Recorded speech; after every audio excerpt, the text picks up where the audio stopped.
Bismillahirrahmanirrahim. Assalamualaikum warahmatullahi wabarakatuh. Waalaikumsalam warahmatullahi wabarakatuh. Alhamdulillahi rabbil alamin. Alladzi waffaqa man yasha'u min ibadihi lis-suluki tariqil mustaqim. Ahmaduhu wa subhanahu wa ashkuruhu ala siwabihi ni'mati. Asyhadu an la ilaha illallah wahdahu la syarika lah. Wa asyhadu anna sayyidana Muhammadan abduhu wa rasuluhu ad-da'i ila kulli khairin wal muhtari min kulli syarrin. Allahumma salli ala ruhi sayyidina Muhammadin fil arwah wa salli ala jasadi sayyidina Muhammadin fil ajsad wa salli ala qabri sayyidina Muhammadin fil qubur wa salli ruha sayyidina Muhammadin minna tahiyatan wassalam. Allahumma aftah alaina futuhal arifin bihikmatika wa karamatika abadan abadan birahmatika ya arhamar rahimin. Ilahi anta maksud wa ridhaka mahdud bi'atili mahabbataka wa ma'rifah. Yang sama-sama kita rahimi dan sama-sama kita muliakan guru kita sekalian, Murabbiul Bina, Mursyidina, Asyidi Syekh Ahmad Shalihullah Fadalatul Arifin. Semoga beliau selalu ada dalam rahmatnya Allah, ditambah barokah dan karomahnya sehingga terlimpah dan curah kepada kita sekalian. Amin ya Allah ya Rabbal Alamin. Juga yang sama-sama kita hormati Imam Quran Ustaz Hasanuddin menjadi pemangku manakib malam hari ini sekaligus sebagai pengasuh Masjid Nurul Ilmi, insyaallah Nur Iman ya. Mudah-mudahan beliau selalu diberikan kesehatan oleh Allah Subhanahu wa taala dalam segala urusan-urusannya, baik urusan dunia ataupun akhiratnya, dan semoga selalu diberikan kekuatan oleh Allah untuk terus mendakwahkan menyiarkan agama Allah dan diberikan keistiqomahan dalam mengamalkan amaliyah thariqah dan maqsadnya. Amin ya Allah ya Rabbal Alamin. Juga yang kami hormati seluruh para alim, para ulama, khusus kepada para pengurus LDTKN, Ibu Bela, GMPS, Pondok Pesantren Suryalaya, juga kepada Ketua LDTKN Jakarta Pusat. Baru tapi sudah lama ya. Ustaz Haji dari Junaidi, alhamdulillah beliau luar biasa berkhidmat kepada Guru Agung Bangsa Adam. Mudah-mudahan beliau dan keluarga selalu diberikan kesehatan oleh Allah Subhanahu wa taala, dan terus dikuatkan iman Islamnya, dan terus diberikan keyakinan mahabbah kepada Guru Agung Bangsa Adam. Amin ya Allah ya Rabbal Alamin. Juga yang kami hormati seluruh para asatidz, alhamdulillah hadir tengah-tengah kita, Ustaz Danu, Ustaz Adi Ramdhani, dan para alim, para ulama yang lainnya semuanya. Wa rahimakumullah. Yang pertama kita panjatkan puji syukur kehadirat Allah, karena malam hari ini kita masih diberikan kenikmatan kita bisa berkumpul dalam rangka mengikuti hikmat amaliyah manakib yang kita lanjutkan sama-sama hikmat ilmiah. Jadi kalau dalam manakib ini kita hanya hikmat ilmiah. Hikmat itu adalah melayani. Hikmat itu adalah kita membantu. Membantu siapa? Membantu Guru Agung Bangsa Adam. Kenapa kok kita harus punya guru? Karena kalau kita tidak punya guru, berarti kita berguru kepada syaitan. Man lahu la syaitan fasayuhu syaitan. Jadi kalau kita tidak punya guru, sudah dipastikan guru kita adalah syaitan.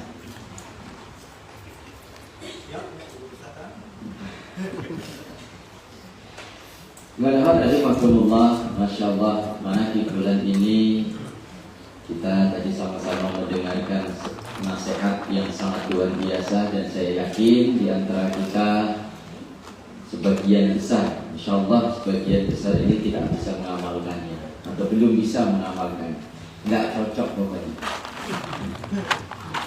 Jadi Masya Allah, Mankobah ke-51. Mankobah kalau menurut saya itu mankobah yang paling sulit. Bukan sulit dikaji, tapi sulit untuk diamalkan. Dan itu pun sudah dirangkum kembali, sudah diambil poin-poinnya, sudah disederhanakan bahasanya ke dalam bahasa yang lebih mudah kita amalkan dan kita pahami yang diajarkan oleh guru kita, yaitu di dalam tadi. Jadi semua nasihat tadi yang ada di dalam Mankobah ke-51 itu sudah dirangkum kembali oleh para sahabat, sudah dimudahkan lagi. Itu pun ternyata masih sulit. Sudah tadi kalau kita dengarkan bersikap gagah kepada orang yang ada di bawahmu itu adalah satu ketidaksopanan, kesombongan. Ini kita masih belum bisa apa sih yang dimaksud. Tapi kalau di tanbih sudah jelas. Kasaluburan, ulah nanduk, kasaluburan darah jatna, kawan, ke sesama apa ke yang lebih tinggi tidak boleh apa kalau bahasa Indonesianya nanduk apa? Melawan, tidak boleh melawan. Itu pun sudah disederhanakan bahasanya, tapi kita masih sulit untuk mengamalkan. Maka masya Allah, para sahabat ini luar biasa, beliau tidak banyak memberikan ilmunya, tapi praktek yang banyak. Tadi itu kan praktekin aja, gak usah banyak mikir-mikir yang sebentar, praktekin. Karena kalau kita mencari ilmunya, belum tentu puluhan tahun kita bisa menemukan. Tapi dengan prakteknya langsung. Maka masya Allah, kurang lebih 1 bulan atau 2 bulan yang lalu kami ada di sini alhamdulillah ya. Jadi kemarin kurang lebih 2 bulan yang lalu alhamdulillah kami karena memang kawan-kawan itu banyak kan jamaah tabligh. Jadi kemarin kita ada istimewa disebutnya. Istimewa itu pertemuan dari beberapa daerah bertemu, dan alhamdulillah kami kemarin bertemu dari beberapa para syekh dari Australia, Malaysia, Pakistan, dan Bangladesh bertemu. Saya ada satu kisah yang sangat luar biasa dari salah satu syekh yang berasal dari Australia. Jadi kami memang beda toriko, tapi untuk pertemuan seperti itu kami sering bertukar pengalaman. Jadi ada yang dari Australia ini, beliau aslinya orang Pakistan, kemudian ditugaskan oleh gurunya untuk berdakwah di Australia. Nah, kenapa kok beliau begitu bersemangat untuk berdakwah, mendakwahkan Islam? Karena sebelum beliau bertemu dengan gurunya, beliau itu ingin sekali untuk memperbaiki diri. Beliau sadar kalau beliau itu amalnya kurang, ilmunya sedikit. Maka beliau berusaha terus, bagaimana caranya supaya bisa membersihkan dirinya terus. Tapi beliau tidak pernah bisa betul-betul merasakan bahwasanya ini amaliyahnya sudah benar. Jadi selalu ada keraguan, selalu ada kebimbangan. Sampai akhirnya beliau melihat foto. Ya, seperti mungkin ikhwan-ikhwan kita pun banyak yang merasakan hal seperti ini. Beliau melihat foto seorang alim, seorang grand sheikh. Kemudian hanya dengan melihat foto tadi, beliau, kawan kami yang dari Australia itu meneteskan air mata tanpa tahu apa sebabnya. Tanpa tahu apa sebabnya, benar meneteskan air mata saking hatinya itu benar-benar terenyuh atau gimana. Akhirnya beliau mencari siapa ini. Nah, siapa kok begitu melihat fotonya saja kami sudah menangis.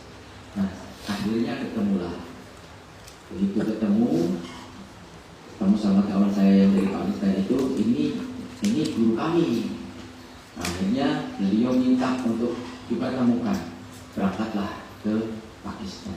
Itu di Pakistan bertemu dengan beliau, luar biasa. Beliau menangis dan beliau kemudian mengambil ijazah. Kalau kita mungkin menyebutnya mengambil talqin sihir. Beliau mengambil baiat. Beliau berbaiat. Setelah beliau berbaiat, saking gembiranya beliau kembali ke Australia. Kemudian di Australia tanpa melihat apapun itu, pokoknya di mana bertempat, beliau selalu mengamalkan apa yang diajarkan oleh gurunya tadi.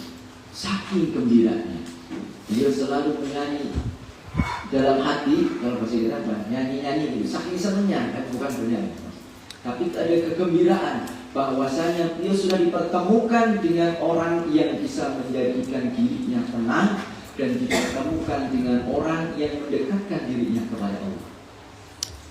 Jadi ketika beliau malam yang biasanya sulit untuk bangun itu, setelah beliau mengambil baiat, mengambil talqin zikir, dimudahkan oleh Allah. Ibadahnya yang tadinya malas jadi mudah. Kenapa? Karena diberikan ijazah oleh gurunya. Nah, selama ini beliau memang betul, beliau berusaha untuk mendekatkan diri kepada Allah, tapi beliau tidak dibimbing langsung oleh guru, sehingga beliau merasa gelisah. Ketika mendapatkan satu ilmu, maka akan timbul keraguan, ini ilmu betul atau tidak. Begitupun kita. Saya yakin di antara jamaah-jamaah semuanya sebelum bertemu dengan para sahabat, banyak yang mencari guru yang bisa membimbing kita.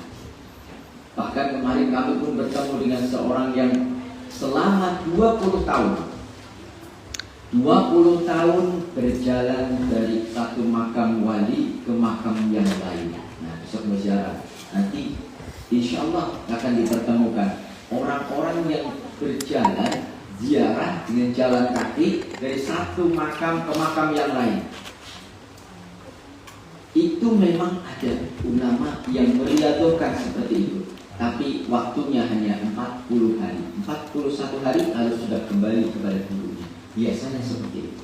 Tapi ada yang sampai 20 tahun, bahkan sampai 30 tahun. Kenapa kok bisa sampai lama mencari sesuatu yang belum pernah mereka temukan? Nah, saya bertemu dengan orang yang 20 tahun jalan kaki. Karena memang saya alumninya, itu dari tahu paham ini saya tanya untuk berapa lama itu? Baru 20 tahun. Saya tanya, apa yang dicari? Dan saya memang dulunya seperti itu, tahu apa yang dicari. Apa yang dicari, Pak? Ya, hanya tabiru ilallah. Terus sudah dapat? Belum. Nah, belum, Pak. 20 tahun belum mendapatkan? Belum. Terus ini mau kemana lagi? Mau ke sini. Akhirnya, Pak, daripada Bapak bingung, nah, saya kasih alamat wakil talqin. Temui Pak Kiai ini, bilang, Pak, saya mau cari ilmu. Kalau orang-orang itu sebenarnya ilmu ulangan sejati dunia akhirat. Cari, tanya ilmu ini. Itu memang ilmu yang sangat sulit untuk ditemukan. Jadi ilmu yang sudah kita dapatkan dari para sahabat ini, ilmu yang selalu kita tanamkan, yang selalu kita ingatkan di dalam kalbu kita, ilmu yang selalu kita andalkan, yang selalu kita usahakan terus ingat di dalam kalbu kita, ini adalah ilmu yang paling tinggi, ilmu yang paling puncak di antara ilmu-ilmu yang tinggi. Ini adalah tauhid yang paling dasar tapi yang paling puncak. Jadi kalau kita ingin memperbaiki keimanan kita, ingin memperbaiki keilmuan kita, ingin memperbaiki keislaman kita, perbaikilah yang ada di dalam diri kita. Dan untuk memperbaikinya harus kita berusaha untuk menguatkannya. Dengan apa? Dengan memperbaharui keimanan kita. Rasulullah SAW beliau bersabda, "Jadidu imanakum." Sahabat menanyakan, "Kaifa nujaddidu imanana ya Rasulullah?" Semua memerintahkan, wahai para sahabat, para umatnya Allah, perbaikilah iman kalian. Nah, kemudian para sahabat menanyakan, ya Rasulullah, kaifa nujaddidu imanan? Bagaimana kami memperbaiki keimanan kami? Apa kata Rasulullah? Bikasrati qauli la ilaha illallah. Dengan memperbanyak ucapan kalimat la ilaha illallah. Itu kalimat untuk memperbaiki keimanan kita.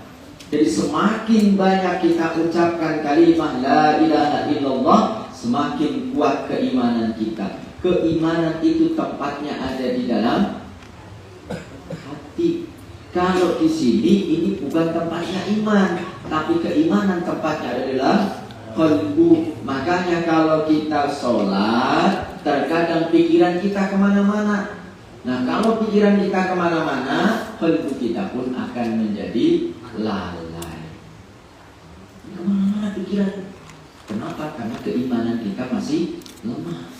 Karena keyakinan kita kepada Allah masih lemah. Maka supaya keimanan kita kuat, kita banyak mengucapkan kalimat la ilaha illallah. Hilangkan semuanya gambaran-gambaran, keinginan-keinginan yang ada di dalam otak kita ini, sehingga masuklah ke dalam kalbu kita, sehingga kalbu kita hanya sibuk dengan ingat kepada Allah. Jadi kalbu kita ini akan menjadi kuat, sibuk hanya kepada Allah, tidak akan pernah kita raih kecuali ini tertutup dari segala macam keinginan-keinginan. Jadi keimanan kita yang paling harus kita usai. Orang sampai mencari puluhan tahun hanya ingin mencari satu ilmu yang bisa menyampaikan dirinya kepada Allah kapanpun, dimanapun, tanpa terbatas ruang dan waktu. Jadi ilmu yang diajarkan oleh guru kita itu adalah ilmu yang paling puncak, ilmu yang bisa menghantarkan kita untuk sampai kepada Allah kapanpun, dimanapun, tanpa terbatas ruang dan waktu. Karena kata Allah, ana inda dhonni abdi wa ana ma'ahu idza dzakara. Jadi kata Allah, aku ada dalam sangkaan hambaku bersamaku, dan aku bersama hambaku ketika mereka ingat kepadaku. Jadi kalau kita ingat kepada Allah, kita sedang bersama-sama dengan Allah. Tapi kalau kita lupa kepada Allah, maka kita sedang jauh kepada Allah. Maka para sahabat selalu mengingatkan kepada kita untuk selalu ingat kepada Allah. Usahakan terus ingat, terus. Karena Masya Allah, untuk ingat kepada Allah ini kita sulit sekali, Pak. Sulit sekali, Masya Allah. Sebutlah kalau kita diwajibkan oleh Allah untuk sholat, dan sholat diwajibkan untuk khusyuk. Tapi kita tidak akan pernah khusyuk di dalam sholat kalau kita tidak khusyuk di luar sholat. Ibarat orang main bola, kita tidak akan menang dalam pertandingan bola tadi kalau kita tidak berlatih. Kalau kita ujuk-ujuk main, langsung ikut turnamen, ikut pertandingan, tanpa kita berlatih tidak akan pernah meraih kemenangan. Begitupun kita diwajibkan untuk khusyuk di dalam sholat, tapi ketika kita sholat, Masya Allah, begitu mengangkat Allahu Akbar, yang tadinya lupa jadi ingat, yang tadinya tidak butuh jadi dicari-cari, bahkan yang tadinya sudah hilang bisa ketemu. Jadi begitu kita sholat ini, syaitan begitu luar biasanya menggoda kita, begitu dahsyatnya menyesatkan kita, menghalangi supaya kita tidak ingat kepada Allah di dalam sholat kita. Maka supaya kita di dalam sholat tadi bisa khusyuk, sholat paling lama yakin 5 menit, 10 menit kadang-kadang sudah protes.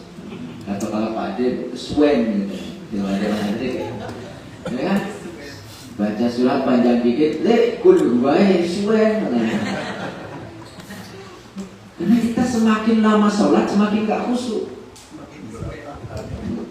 Semakin lama semakin gak khusyuk. Sholatnya 10 menit, dari awal sampai akhir bisa dihitung khusyuknya kapan. Tapi kalau kita latihan di luar sholat kita khusyuk, begitu kita sholat, yang tadinya hanya khusyuk di awal, mungkin ada tambahan khusyuk di akhir. Khusyuk itu apa sih? Khusyuk itu kalau bahasa kita mudahnya itu fokus, konsentrasi, merasakan. Maka di dalam sholat ada satu rukun yang tidak ada gerakannya, yaitu tumainah. Kalau secara syariat berhenti sejenak memperbaiki gerakan. Hanya berhenti gerakannya Allahu Akbar, Allahu liman hamidah, itu apa namanya, gerakannya itu berhenti dulu, luruskan berdirinya, luruskan rukuknya, luruskan sujudnya, luruskan. Jangan rukuk belum rata-rata air sudah bangkit lagi, sujud ininya belum nempel sudah bangun lagi. Nah, tapi sempurnakan dulu gerakannya. Itu menurut syariat. Nah, khusyuk itu tidak ada gerakannya. Artinya khusyuk itu hanya menyempurnakan gerakan saja. Nah, khusyuk secara dhahir buat kita supaya sholatnya khusyuk. Insya Allah kalau kita bisa melakukan, sholatnya agak sedikit khusyuk. Jadi ketika kita mau sholat dan sholat kita ingin khusyuk, maka perbaiki, tata dulu gerakan qalbu kita, isi dengan zikir khafi. Jadi kalau kita sholat Allahu Akbar, jangan langsung baca Fatihah, tapi tata dulu Allahu Akbar. Minimum 3 kali ketuk kita ingat zikir khafi. Sudah tertata ingat zikir khafi, baru Bismillahirrahmanirrahim. Sami Allahu liman hamidah. Jangan terus langsung Allahu Akbar, tapi tata dulu, isi dengan zikir khafi. Enggak usah banyak-banyak, 3 ketuk saja minimum. Kalau kebanyakan nanti bisa belakang lagi kesuwen gitu. Tapi minimum setiap gerakan di awal kita ikuti, kita isi qalbu kita dengan zikir khafi. Kalau ini bisa kita lakukan setiap kali gerakan sampai salam, insya Allah sholat kita masuk golongan sholat yang khusyuk. Tapi kalau kita tidak terisi, kegoblah dari awal mula sampai akhir, nah ini ya sholat yang tidak terhitung sholat. Contohnya sholat yang tidak terhitung sholat itu ya kalau kita sholat, begitu baca Fatihah pikirannya di pasar. Begitu baca Fatihah pikirannya anak minta bayaran sekolah. Begitu baca Fatihah ibu-ibu aduh uangnya sudah habis, sudah tanggal 2 dan sebagainya. Ini selalu kita alami, Pak. Tidak bisa kita pungkiri. Setiap kali kita sholat pasti datang pikiran-pikiran, bersitan-bersitan di dalam hati kita yang bermacam-macam. Nah, sudah kita ikuti. Kadang kita sholat begitu imam membaca bismillah, kita ikuti bismillah. Tapi lisan kita bismillah, ini pikiran kita, kalbu kita tak kemana.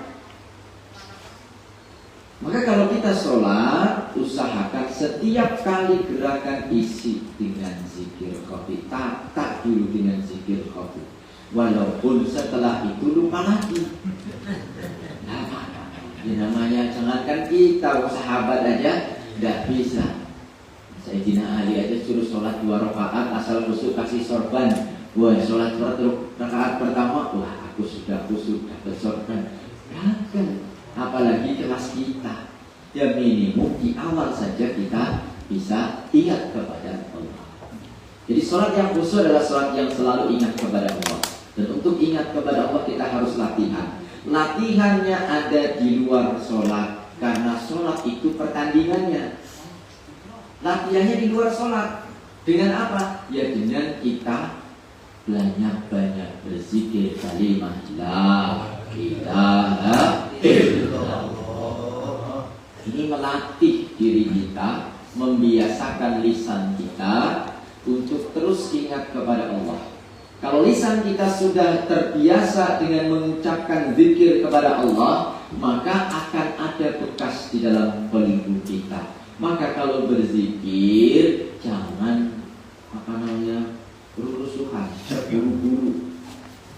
Jangan terburu-buru. Ada yang zikirnya jangan terburu-buru. Rasakan dulu getaran-getaran zikirnya. Maka 3 kalimat zikir yang pertama ini harus betul-betul tepat dari gerakannya. Kemudian kita rasakan, isi dengan zikir khafi. Jadi titik-titiknya harus betul-betul tepat. 3 zikir yang pertama. Karena ini adalah menjadi contoh zikir yang berikutnya. Kalau 3 zikir yang pertama ini kita sudah asal-asalan, yakin zikir yang berikutnya akan kosong. Kalau zikir yang pertama tarik betul-betul, Pak. Lewati 3 latifah. Ilaha 2 latifah, illallah 2 latifah. Ucapkan ke dalam latifatul qalbi. hentakan illallahnya, jangan ilahnya. Jangan ini la ilaha illallah. Ada yang begitu? Yang dihentakkan itu illallahnya, bukan ilahnya. Maka banyak orang yang berzikir, banyak zikirnya, sedikit manfaatnya. Banyak zikirnya, sedikit asarnya. Kenapa? Zikirnya tidak tartil. La ilaha illallah. Dengar zikirnya, Masya Allah. Tapi panjangkan kalimat la-nya. La ilaha illallah. Illallahnya yang diucapkan dalam penduduk kita, supaya lafzu jalalahnya tertinggal membekas di dalam diri kita. Ibarat orang naku, begitu sudah pas pakunya hantam dengan keras, cedek, masuk sedikit, cedek, masuk sedikit. Jangan yang dipukul tangannya, ya, tangannya megang supaya pakunya nggak kemana-mana, malah dipukul tangannya. Sama saja, la ilaha. Yang dihilangkan ilahnya, yang dihilangkan Tuhan-Tuhannya. Nisbatkan hanya kepada Allah. Jangan Tuhan-Tuhannya itu yang banyak tadi yang diisbatkan. Jangan salah mengisbat. Tapi bukan masalah nasab ya. Jadi isbatkan itu adalah jalalahnya, bukan Tuhan-Tuhannya tadi. Betul-betul rasakan 3 zikir yang pertama. La ilaha illallah. Gerakannya harus tepat. Tuliskan kalimat la ilaha illallah di dalam diri kita. Seandainya kalau kita berzikir, zikirnya tidak khusyuk, kita mengucapkan la ilaha illallah, gerakannya pas nih. Dari bawah tarik ke atas melewati 3 latifah, kanan 2 latifah, kiri 2 latifah, gerakannya pas. Tapi zikirnya kosong. Zikirnya begitu zikir ingat utang, begitu zikir ingat macam-macam. Minimum seandainya seperti itu, padahal seringnya nggak gitu, Pak. Seandainya seperti itu, kita setidaknya setelah menuliskan asma Allah di dalam diri kita, itu kita menuliskan kalimat la ilaha illallah di dalam diri kita. Maka diri kita tertulis kalimat la ilaha illallah. Tapi kalau kita dirinya tidak tartil, tulisannya nggak jelas. Tapi kalau zikirnya tartil, gerakannya pas. Nah, gerakannya itu dengan apa? Kalau bahasa tahu sudutnya itu ditakhayuli, dengan angan-angan. Jadi kita mengangan-angan bahwa kita sedang menulis kalimat la ilaha illallah ini dengan gerakan angan-angan. Jadi kita angan-angan, oh menulisnya begini, la ilaha illallah. Walaupun kita gerakannya nggak pas, tapi takhayuli tadi angan-angannya pas. 3 zikir yang pertama, gerakannya harus tepat, angan-angan kita harus tepat, ucapannya harus tartil, jangan ditambah, jangan dikurangi. Jangan la, ini ada hamzah di setelah huruf lam. Lam alif ada ditambah hamzah. Tambah lagi la idah. Nah, ini ada tasjid di ilah. Maka hati-hati, tidak usah terburu-buru, tapi tartilkan. La, panjangkan kira-kira 4-6 harokat. Ilaha 2 latifah masing-masing, la-nya sedikit panjang. Ya? La ilaha, ilahnya 2 harokat, 2 ketuk. Ilaha illallah. Lagu dalamnya ucapkan ke dalam kalbu kita. Kalau kita berzikirnya tartil, ditakhayulinya tulisannya jelas, walaupun zikirnya kosong, minimum kita menuliskan kalimat asma Allah di dalam diri kita. Syukur-syukur kita tarik la, ini gerakan-gerakannya, ini ada rasa geremung, isi dengan zikrullah, isi dengan zikir khafi. Jadi minimum 1 kalimat. Nah, ini 1 ketuk zikir. Ilaha illallah, 2 ketuk. Maka zikir jahar itu iramanya bisa menjadi ketukan zikir khafi. Maka kalau berzikir jangan langsung ngegas. Itu zikir, la ilaha illallah 3 kali langsung la ilaha illallah, la ilaha illallah sampai 165. Ya. Nah, menggeh-menggeh. Tapi tartil pelan dulu, rasakan. Kalau kata Pak Haji Umar, saya belajar dari Pak Haji Umar karena memang dididik sama beliau dari pertama kali ke Suriah. Kalau Pak Haji Umar mengajarkan kepada kami, kalau zikir itu ada 3 tahap. Pertama, zikir setelah 3, zikir pelan. Rasakan betul-betul isi, seimbangkan antara zikir jahar dan zikir khafi. La ilaha illallah, la ilaha illallah. Isi dengan zikir khafi ini ketukannya. Kalau sudah seimbang antara zikir jahar dan zikir khafinya, lisan mengucapkan zikir jahar, kalbu kita mengetukkan zikir khafi, tambahin kecepatan, temponya naikkan. La ilaha illallah, la ilaha illallah, la ilaha illallah. Terus seimbangkan, jangan pernah naik tempo kalau zikir khafinya masih ketinggalan. Begitu kita naik tempo kok zikir khafinya masih ketinggalan, maka zikir khafinya akan hilang. Karena zikir jahar dan zikir khafi lebih sulit zikir khafi. Zikir jahar kita ucapkan sih, asal kita masih kuat mengucapkan, yes. Tapi zikir khafi begitu kita ilahi langsung tak kemana, hilang. Jadi jangan pernah naik tempo sebelum zikir jahar dan zikir khafinya ini seimbang. Terus saja. La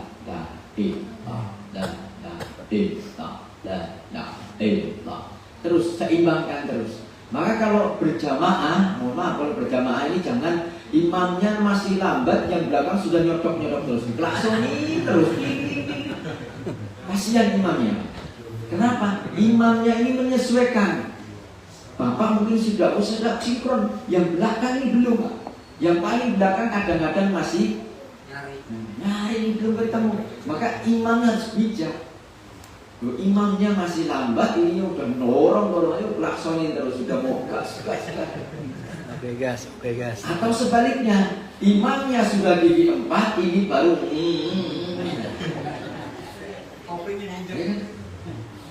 Jadi kalau imamnya sudah mulai kencang, ikuti. Jangan imamnya sudah Allah ini masih Ada kadang-kadang gitu, imam sudah la ilaha illallah, ini masih gantung. Nah, akhirnya begitu imamnya sudah ilallah, ini di tengah-tengah belum ikut ilallah, yang belakang bubar karena ini dengerinnya nggak telikuping gitu loh. Jadi nggak kompak. Tapi kalau kita berzikirnya kompak, yang tadinya kita nggak khusyuk, yang tadinya kita kemana-mana pikirannya, jadi asyik dengan zikir yang kompak. Jadi jangan naik tempo kalau belum sinkron. Kalau sudah sinkron, naikkan temponya lagi. La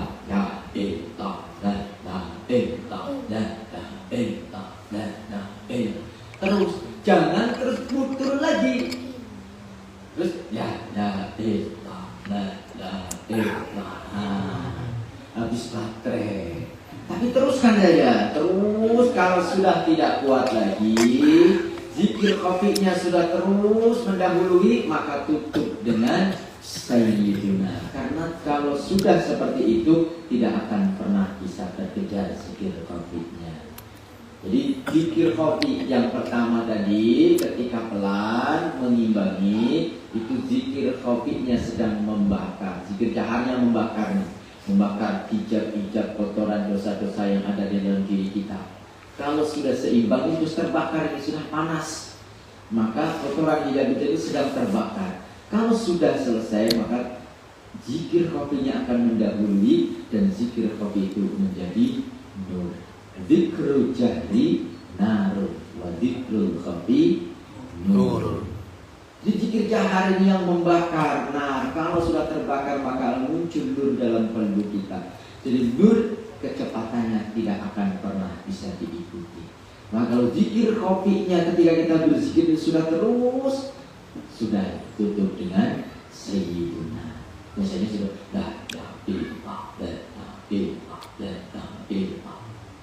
sampai kapan kecepatannya? Sampai kita bisa mengucapkan dengan tartil. Kalau sudah tidak bisa mengucapkan dengan tartil, tutup saja dengan Sayyiduna. Kenapa? Bangsa Abah memberikan maklumat dalam kita berzikir harus tartil supaya satu, tidak menimbulkan fitnah. Mohon maaf, kita zikir di masjid kadang-kadang di speaker zikirnya cuma jadi orang yang di luar sana jangan zikir cuma Jadi aneh. Kita yang merasakan iya enak, nikmat dengan zikir itu, tapi akibatnya akan menimbulkan fitnah. Terus kan itu zikir seperti itu, iya itu dari Suryalaya. Siapa sih? Wah Banong ngajarin kayak gitu. Nah, tadi markobahnya sudah disebutkan. Kita harus menjaga marwah guru-guru kita, menjaga kehormatan guru-guru kita. Hanya karena keinginan kita merasakan zikir yang nikmat karena zikirnya banyak. Nah, kita menjatuhkan marwah guru di depan orang lain. Tapi tartil. Maka ketika kita berzikir, jangan terlalu terburu-buru, jangan sampai kita tidak tartil di dalam zikir. Boleh berzikir kencang, boleh berzikir yang istilah kata mau kita sudah panak dalam zikir monggo, tapi pastikan tidak ada orang yang tahu. Kalau kita zikir di tempat umum, maka batasannya adalah sampai kita bisa mengucapkan zikir itu masih dengan tartil, masih bunyi didengar orang itu masih terdengar jelas kalimatnya la ilaha illallah. Karena zikir itu bukan hanya untuk kita. Kita berzikir di sini. Orang di sebelah kita mau suka atau enggak ikut berzikir. Kita berzikir, Ustaz Hasanuddin berzikir pakai speaker. Yang di sana itu ngomong Ustaz Hasanuddin zikir keras-keras pakai speaker, tapi dia berzikir. Kenapa? Telinganya mendengar kalimat la ilaha illallah. Maka di mana tempat ada orang yang berzikir, pasti akan ada barokahnya zikir.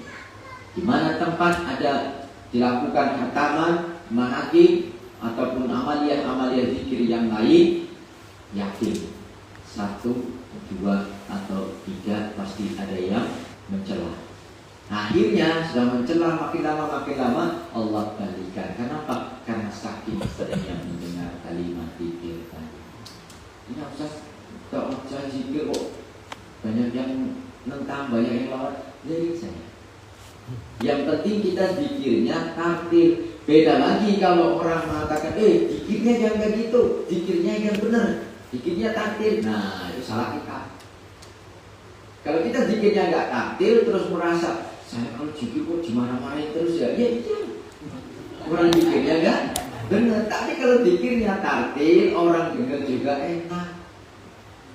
Kalau sudah seperti itu, Pak, mohon maaf, kemarin ada salah satu majelis kita juga, majelis KGN juga, yang sudah beberapa tahun, tapi bukan di masjid ini sudah beberapa tahun, yang sebelahnya itu nggak ada yang tergerak hatinya gitu, Pak.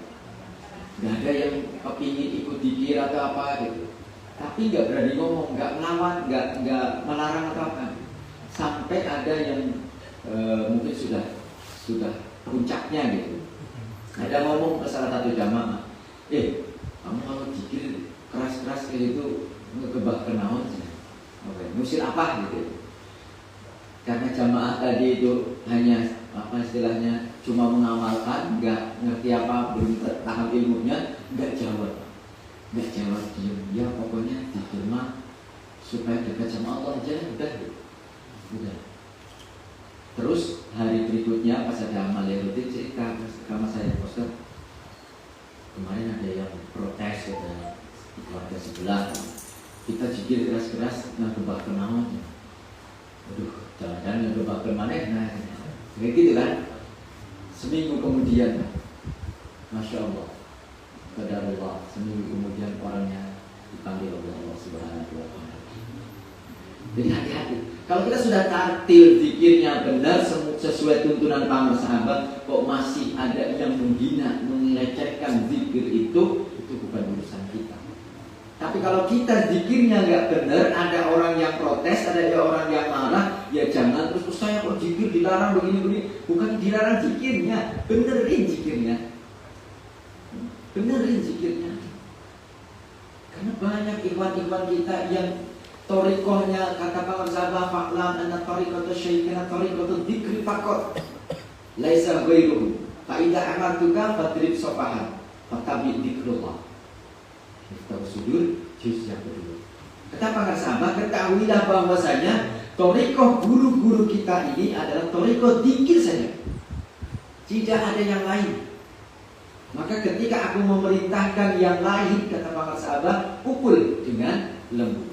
Para sahabat minta diingatkan, pukul dengan lembut ketika mengajarkan selain daripada zikir, dan ikutlah kepada zikir. Itu kata para sahabat. Jadi banyak ikhwan kita yang torikohnya torikoh zikir saja, tapi zikirnya tidak pernah dibenarkan atau diperbaiki kualitasnya, hanya mengejar yang penting zikir. Tidak pernah zikirnya diperbaiki. Bagaimana sih syarat zikir yang baik? Bagaimana dalam Tauhid disebutkan syarat zikir adalah wudu'in kamil, wa biqalbin syadidin, wa bisautin. Jadi 3 wudu'in kamil, wudu yang sempurna.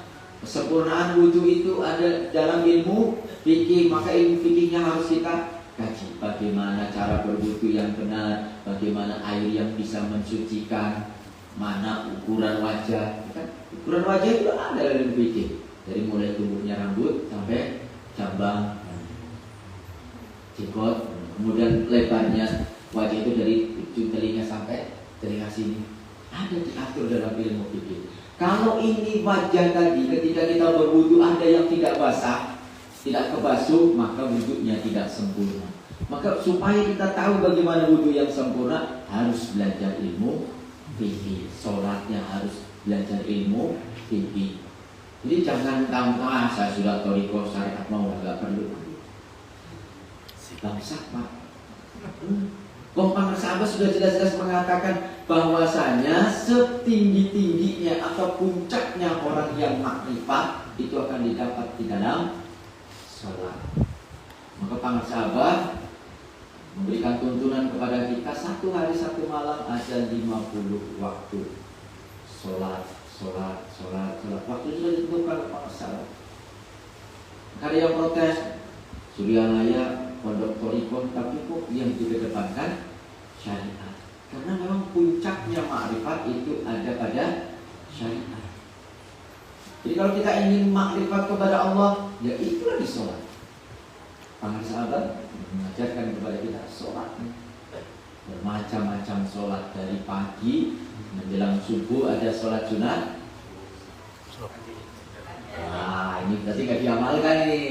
Menjelang subuh ada sholat sunat. Oh iya, kemudian sholat sunat di dapil bala. Kemudian subuh, setelah subuh nggak ada. Setelah subuh udah ada sholat. Nanti mediana waktu isya. Baru setelah matahari terbit, baru sholat isra, terus sholat istiadah, terus istikharah. Ini Masya Allah Pak, sholat sunat isra. Saya sebelum ke Suryalaya nggak pernah dengar ada namanya sholat isra. Di ilmu fikih itu disebutkan tidak boleh sholat ketika matahari sedang terbit. Tapi di Suryalaya kok ada sholat setelah matahari terbit? Wah ini baru lagi nih. Tapi ternyata bukan tidak ada dasarnya. Dalam kitab Qutul Qulub, Syekh Abi Thalib Al-Makki dalam juz yang pertama bab 1 sampai 10 itu menjelaskan amaliyah-amaliyah sholat-sholat yang diajarkan oleh para sahabat. Kitab itu dikarang tahun 200 Hijriah. Dan Syekh Abi Thalib Al-Makki itu disebutkan sebagai salah satu kitab rujukan yang dipakai oleh Imam Ghazali untuk menulis kitab Ihya Ulumuddin. Insyaallah. Di para sahabat mengambil dari situ ada sholat setelah nanti jam 9 ada sholat sunat duha, ada sholat sunat. Ayo apa lagi? Kafaratul bauli. Ini pun baru saya temukan. Ada sunat kafaratul bauli. Ternyata masya Allah Pak, ada satu hadis yang disebutkan bahwasanya kebanyakan ahli neraka itu bukan karena tidak sholat. Kebanyakan ahli neraka itu karena tidak bisa menjaga najis kencing. Jadi karena tidak menjaga najis kencing, akhirnya sholatnya tidak sah. Jadi kebanyakan ahli neraka itu masuk neraka karena tidak bisa menjaga najis kencing. Makanya Masya Allah, para sahabat memberikan kepada kita tuntunan sholat sunat kafaratul bauli karena memang sulit sekali menjaga najis kencing. Kita kamar mandi mau kencing, mohon maaf, kalau yang pakai kloset yang jongkok, nah itu begitu kita mau berhenti kena apa namanya, yang atasnya itu pasti nyepret kena pakaian kita. Yang klosetnya apa duduk tadi, yang klosetnya jongkok, ya kalau kita jongkoknya nggak benar akan tercekung gini ya, itu akan nyepret juga ke celana kita, yang terkadang itu tidak dilihat. Kadang-kadang kita kalau apalagi kalau yang di perjalanan yang kencingnya sambil berdiri itu yang dipakai apa namanya, nah itu Masya Allah, ya bagaimana? Maka saking sulitnya menjaga najis kencing tadi yang kecil-kecil tadi yang tidak terlihat, maka para sahabat memberikan tuntunan kepada kita untuk menebus supaya bisa membersihkan itu dengan sholat sunat kafaratul bauli. Waktunya dibarengi dengan sholat duha. Sholat duha kenapa harus jam 9? Toh sholat duha syarat bisa masuk waktu duha adalah matahari sudah naik 2 tombak, kira-kira kotorun 2 tombak sudah naik, itu sudah masuk waktu duha. Kalau di kita sudah 6:30 itu sudah masuk waktu duha. Tapi para sahabat mengambil waktu jam 9. Ternyata waktu terbaik di siang hari untuk beribadah itu ada pada pukul 9. Masya Allah, diambilkan waktu yang terbaik. Ada kalau saya Ustaz ada nanti di kitab Qutul Qulub dalam bab 1 sampai 10 juz yang pertama itu disebutkan waktu terbaik itu ada pada jam 9. Nanti sampai zuhur ada lagi qobliyah zuhur, kemudian sholat zuhur ba'diyah, nanti asar ada qobliyah asar, kemudian sholat asar nggak ada lagi ba'diyah, langsung nanti nunggu maghrib ada sholat sunat ba'diyah maghrib, terus awabin, terus ayo lu tanya gimana ayo sholat sunat awabin, kemudian sholat sunat taubat, kemudian sholat sunat birrul walidain, kemudian ada sholat sunat lihifdil iman, ada sholat sunat lisukrin nikmat. 6 sholat 12 rakaat. Barang siapa yang bisa mengamalkan sholat awabin pada sholat maghrib sampai sholat isya tidak turun itu tidak membicarakan perkara-perkara dunia. Artinya begitu maghrib, selesai maghrib berarti kan selesai maghrib, zikir, khataman, sholat sunat, masuk isya.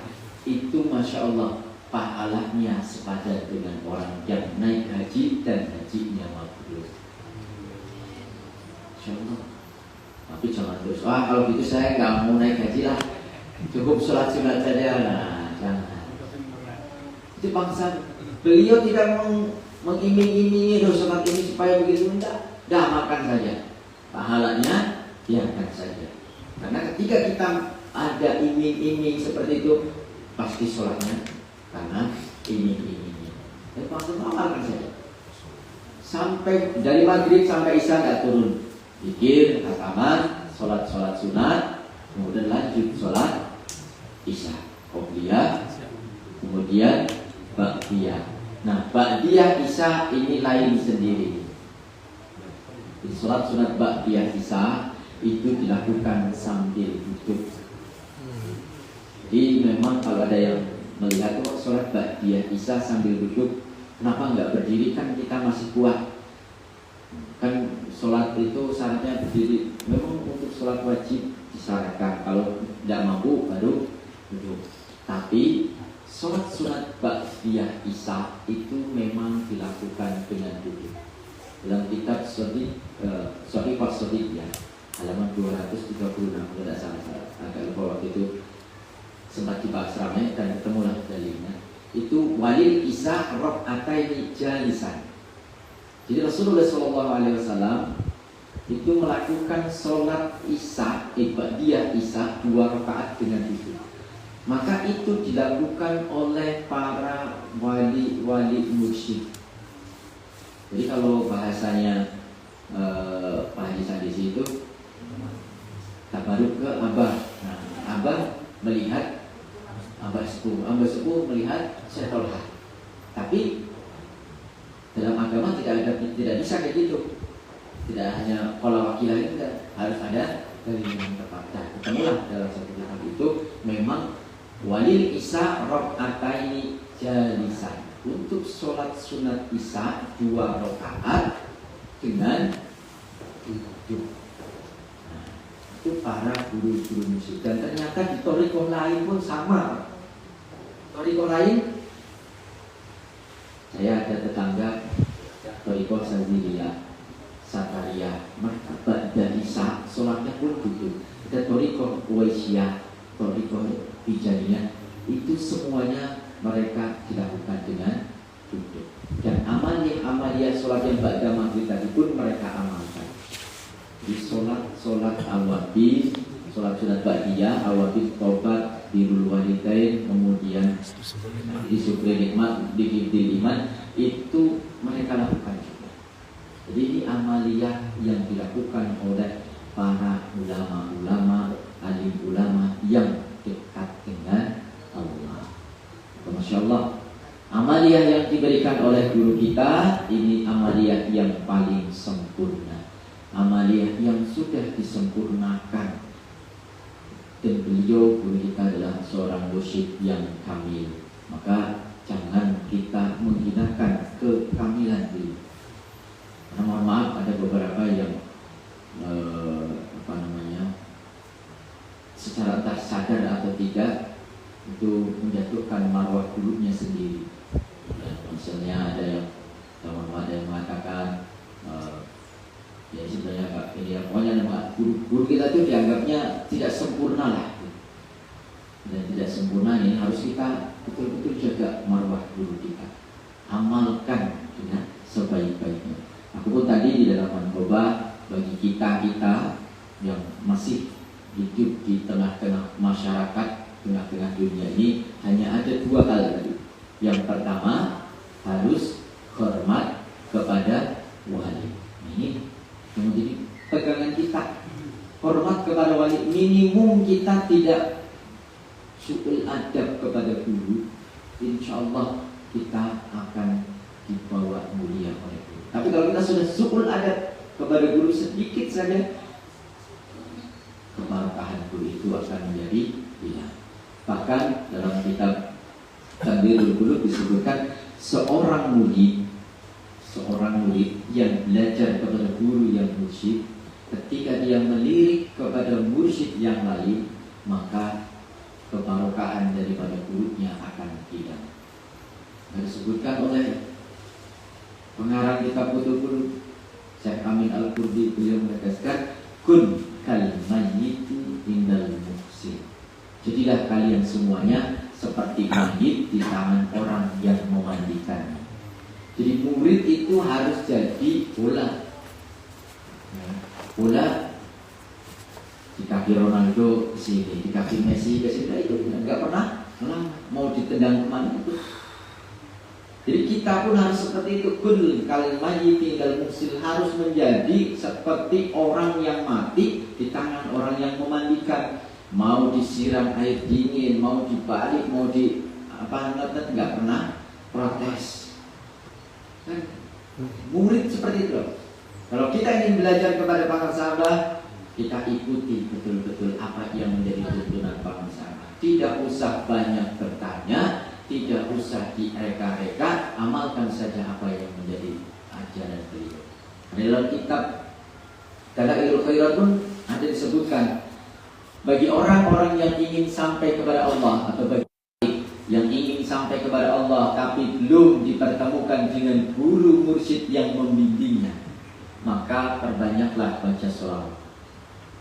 Tapi bagi seorang salik, seorang murid yang ingin bertemu dengan Allah tapi sudah dipertemukan dengan guru mursyid, maka tidak usah mengamalkan apa-apa lagi kecuali apa yang sudah diajarkan oleh gurunya.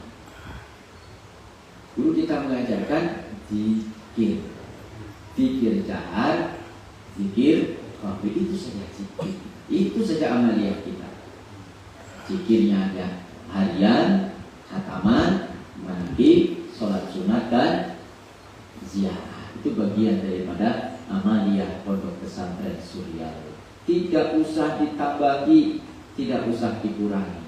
Ada yang menurut kita nggak pas, ikuti saja, karena itu ada rahasia yang kita tidak tahu.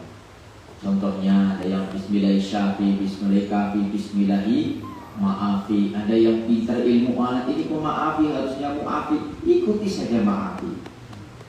Karena itulah ijazah dari guru dan ada rahasia yang tersembunyi.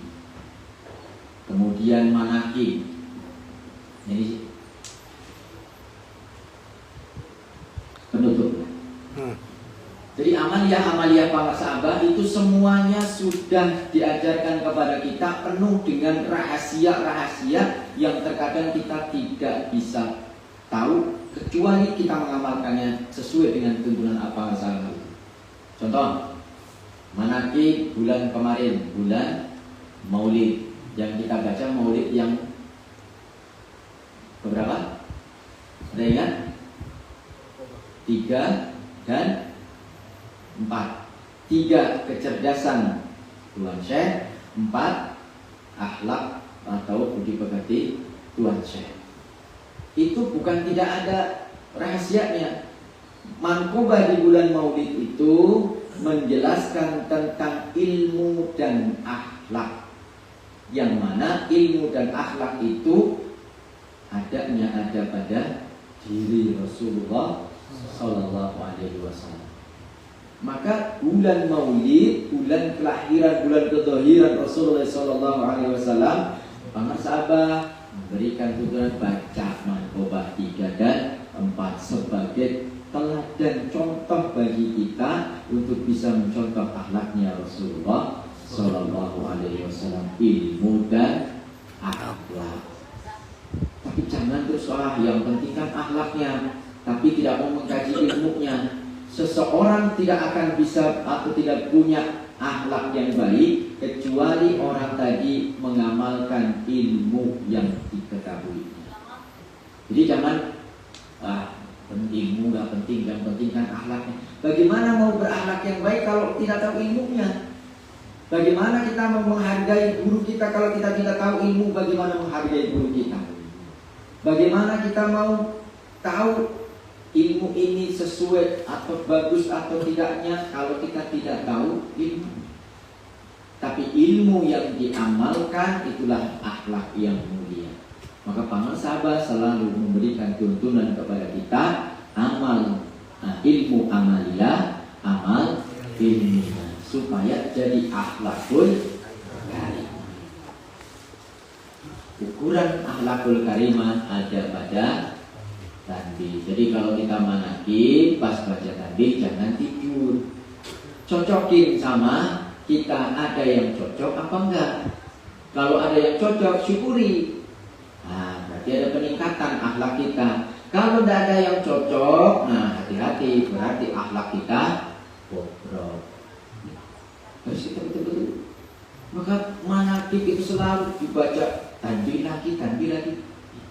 Kenapa? Kita mencocokkan. Ada enggak yang cocok dari tanbih tadi? Ulah nyalahkeun karena pengajaran batur. Apalagi jangankan ajaran batur, ajaran orang lain. Kita aja yang kadang-kadang enggak sama. Kadang-kadang sudah disalahkan. Oh itu bukan suryalaya lagi. Oh itu sudah menyimpang. Oh itu sudah sesat. Janganlah. Tapi oh itu ada sedikit mulai arahnya beda, rangkul lagi. Ya kan? Jangan terus wah itu jangan kembali ke sana. Di sana sudah bukan suryalaya lagi. Nah, akhirnya timbul banyak perpecahan. Tapi rangkul semuanya. Jangan manaqib di situ enggak izin, ini manaqib ilegal. Janganlah seperti itu. Tugas kita ya, yang pejabat-pejabat, yang pengurus-pengurus ini merangkul supaya apa? Supaya yang di bawah ini nyaman dalam beramaliyah. Supaya yang di bawah ini bisa tenang di dalam melakukan amaliyah. Kalau sudah tenang, insya Allah akan istiqomah. Tapi kalau tidak tenang, tidak akan tercapai ke istiqomah. Begitulah yang bisa kita kaji malam hari ini. Mudah-mudahan manfaat dan mudah-mudahan ada dalam ridhonya Allah Subhanahu wa ta'ala. Ya Allah ya Rabbana ini di bawah kata karamah. Saya maksud wa qadriya bihi. Wa nafa'ana al-Fatihah.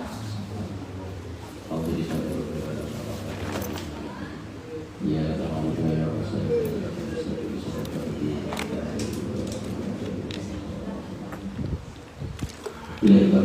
Assalamualaikum warahmatullahi wabarakatuh.